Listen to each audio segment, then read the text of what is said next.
What's up, guys? This is Trondy of SC2 Customs, and I'm bringing you Island Defense, also called Island Defense Dev Version, also called Island Defense 2 in the future. So, SC2 Customs is a channel where I'm going to go through a bunch of different customs in StarCraft 2 and show them to you, kind of make you a little interested, and maybe you'll check them out. So, Island Defense. This is a 12-player custom, which is I think the biggest size you can have in a StarCraft map. This is a team-based, sort of like a cat and mouse type game, where one player picks the cat and everybody else are mice. So at the start of the game there was 11 mice, and well, they're not actually mice.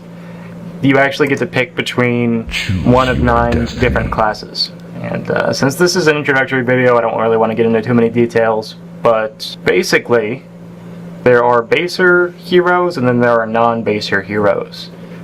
This game, I pick a baser hero because the friend of mine that I queued up with picked a hero that couldn't make a base, so I kind of wanted to give him a little bit of a sanctuary so that he could tack up and kill the Titan. If you remember, there were a few of those games in SOTUS where I was talking about a friend of mine that I played SOTUS with a lot, and it was Rare Faction. So me and Rare just play a lot of games in general, and we also like Island Defense. So he's playing as a Changeling, which is a non-baser class, and I'm playing as a Zealot. The main difference between the basers and the non-basers is that non-basers don't get the ability to make static defenses, or good static defenses, but they do have the ability to make an army. Basers don't have that ability. They can't make armies. That's the main difference between basers and non-basers. But I can make some really awesome static defenses. Starting off here, my goal is to get as much wood as possible. This game works a little different from all the other games. This works off of 2 resources, wood and gold. Wood is kind of everywhere on the map. Like, all of these trees that you see are able to be gathered, and they very easily become wood. So wood is sort of like a very infinite resource, like it's infinite supply. There's wood everywhere. It's very easy to get wood. It's kind of hard to get as gold. Gold is only in the center of the map. This is gold right here. You can get gold by harvesting it here, or you can also kill like a Titan or a minion or something. Everybody spawns near the gold, and so does the cat, the Titan, right there. So Titan this time is the Ultralisk. There's a bunch of different Titans, but this guy decided to be the Ultralisk, so that's cool.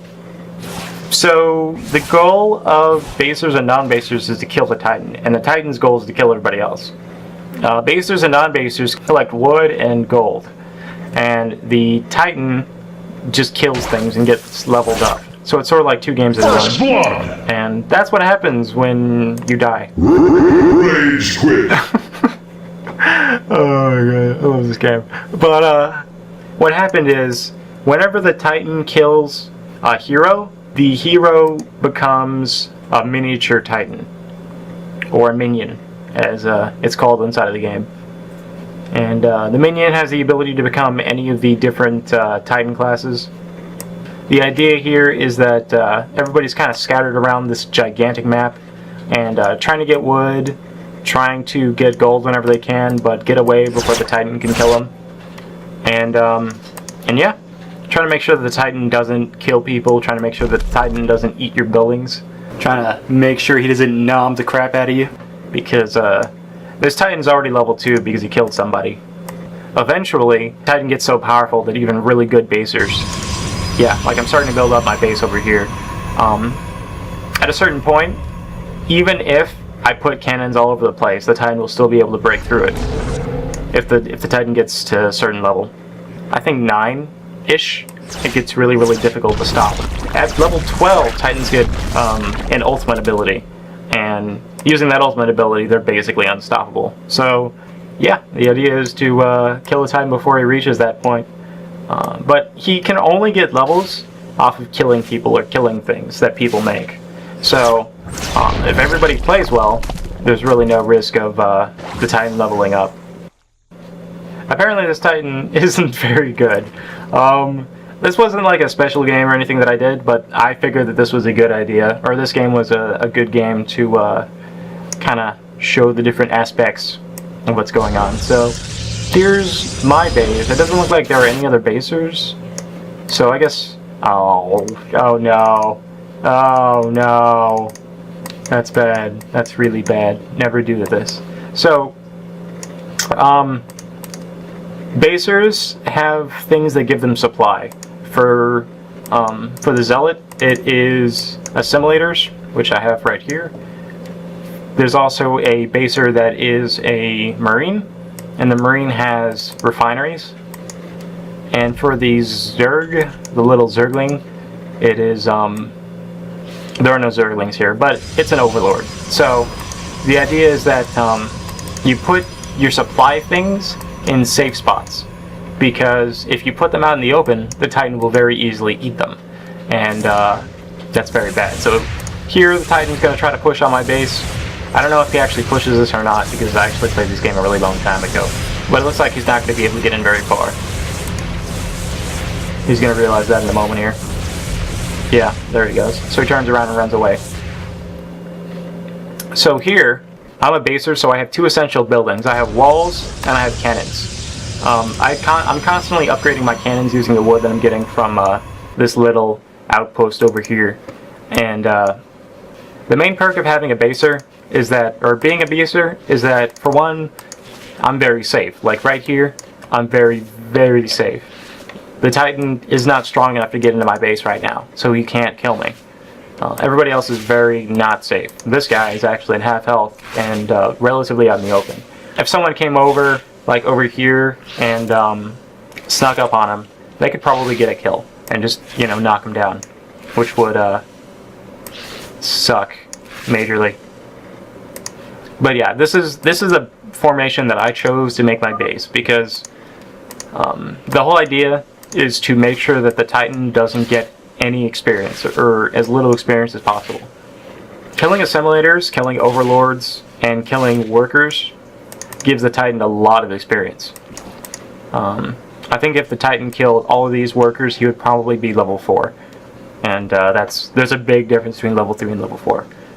It might seem a little weird that I put all my workers out here, way out in the open, because there's 2 ways that any Titan could go to take care of them and just kill all the workers one by one. But basically, the reasoning here was that I'll get the most amount of wood if I set up the base like as soon as the game starts. So the first thing I did as soon as I spawned as a Zealot was to come straight to this spot and put down a proxy base. This is just a strategy that I picked up personally. You don't actually have to do this, but yeah, proxy base. Eventually, my plan is to shift all of my workers to this little mining spot and over here.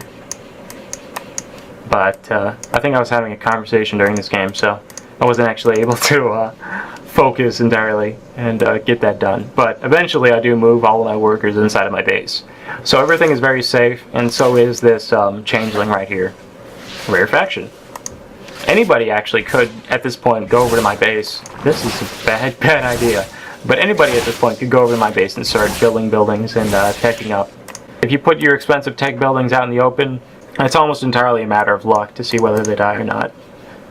So all the little worker bees have this feature where they have a self-destruct button. And you might be saying to yourself, why do they have a self-destruct button? Well, the idea here is that, like I said earlier, probes give a lot of experience to the Titan. So, for instance, if the Titan is able to get into my base, well, he can't right now, but if he's able to get into my base, I can detonate all of my workers. So that way, even though the Titan will get a bunch of experience killing everything else, he'll get a little less from killing the workers.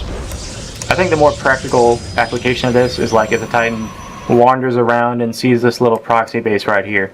You can kill these 5 SCVs and get a bunch of experience. Or you could just detonate them and deny some of his experience, which is a nice little way to say F you. This is sort of like the mid-game time, where my base is set up so the Titan can't get in here. Actually, I don't think he's ever going to be able to break in here because the base is very set up at this point.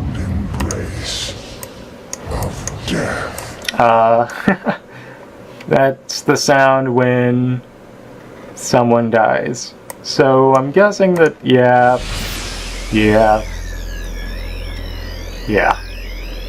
So, so there are basers and there are non-basers. Basers, you know, they set up a base and they protect it. But non-basers, the entire game are pretty much trying to get gold. But apparently they mess up quite a lot. So there are two different strategies that a Titan can do. He can either stick around the gold and just wait for people to mess up, which is kind of a douche thing to do, but it works, so I guess you can do it. Or he can also just walk around and destroy bases before they pop up, or before they get very strong. So here, this is actually a Dark Templar army. The Dark Templar is a non-baser. So early on in the game, the Dark Templar got a lot of gold, so he was able to get up a bunch of Dark Stalkers and a bunch of Dark Zealots. I don't actually know if he's going to do anything with this, but this is what he was able to get with his resources. He spent all of his gold for that. So here he goes. I don't actually know if he's going to make something happen, but this should be interesting either way. One thing to note is that both minions and Titans get healed by the gold if they're close enough to it. So this is not working. This is he took out 3 bars, but now yeah. So that was not a good approach. Whenever you try to kill a minion or whenever you want to kill the Titan, don't fight him near the gold unless you know, dramatically overpower him. But at that point in that fight, they were roughly equal. Oh no. You see, all that happened there is that both minions got more powerful. What are you doing, dude? No, run! That guy has a death wish. So all that happened there is that both minions got more powerful than they were before the Dark Templars attack. So the Dark Templars attack actually made the opponent stronger and it wasted a bunch of gold. So that's bad. That's very, very bad. If you actually do an attack, you want to make sure that it actually works. So one of the good things I think about this game is that even though it's a 12-person game, 2 people can win it. Like 2 heroes, like me and Bob, for instance. And that's not to say that the rest of the team doesn't matter. In the event that we get a really bad team, we're going to have a really interesting game, and it's going to be, you know, me and Bob might be able to win it anyway. Here you have the Changeling special ability. What it does is it splits and it shapeshifts. Yep, like that. It shapeshifts into a bunch of different things, but I guess he's choosing the Broodlord for right now. Broodlords act just like how you would expect them, except that they have a few other special abilities, but that is neither here nor there. No! No! Oh, Bob. Let me talk a little bit about how this base is constructed. Hold on. Door. Truck 2. Making a video of SC2, or Island Defense. So as I was saying, a little bit about how this base is that smells really good. A little bit about okay. A little bit of how this base is constructed. So Titans and minions are fat. They're very, very fat. And the perk of that is that, for one, they can only go into spaces that are 2 slots wide. For instance, a cannon is 2 slots wide. So if there's a space wide enough for a cannon to be built there, then a Titan can move through it. If you build your base in such a way that, in order to navigate around it or to get in and out of it, you have to squeeze through a space that's 1 slot wide. You can navigate through the base, and other people can navigate through your base, but the Titan can't get in. But yeah, so this was kind of a cool game. Thanks for watching, and see you later.